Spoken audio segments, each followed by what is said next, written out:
So I wanted to do a little demo here today, and it's not about the size of the compressor or the manufacturer. It's the difference between using a small rubber refrigerant charging hose that should not be used for deep vacuum because they were not designed for it, especially when they've been used and they're contaminated and the lines have a little refrigerant oil in them that gets contaminated with moisture, and it's hard to pull a vacuum through that. So here we have 8 CFM, but this vacuum pump is rated down to 20 microns, I believe, or 15. I know it could reach 15, no problem. But this vacuum pump is rated to go down to 3 microns. And I'm using a silicone 3/4 inch hose, 2 3/8 port. This is 1/4 inch port.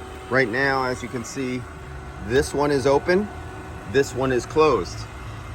I've been on here for about 5 minutes now, and I'm down to this point. It's removing the contaminants. The moisture is boiling out of the refrigerant oil that's trapped inside these lines from the last car I used. So let's turn off the one that is using the refrigerant line for doing a vacuum.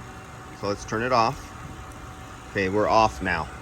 So now we're going into decay, and that's the moisture coming out of the last car I used, the refrigerant oil in here. Anything trapped in the rubber hoses is outgassing.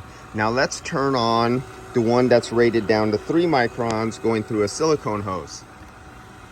Watch how far it goes, how fast it goes. That's the difference. This is why you do not use refrigerant charging hoses. We still have the refrigerant charging hoses connected up here that are contaminated with moisture, refrigerant, and old oil and stuff like that. But remember, it was sticking up there at 395, 385 microns. The instant I turned off the refrigerant hose that's going down to a vacuum pump rated down to 20 microns, and this is an excellent vacuum pump. I recommend this every day to show. Anybody ask me, I say get the field piece. But you can see the difference. As soon as I shut it off, you've seen the contaminants outgassing and the micron gauge raising. And as soon as I opened up the one that's on a vacuum rated 3/4 inch silicone hose going to a 4-port manifold that has a 3/8. Do you see the difference in the port size? See how small that is? See how big that is? Plus it's a 3/4 inch here, and it's made out of silicone. It's never had no refrigerant runs through it, no oil contamination. This thing is always clean and dry all the time. And as soon as I open it up, you're capable of doing that.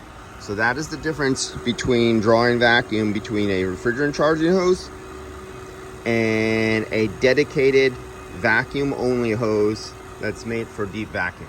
All right, see you guys in the next video.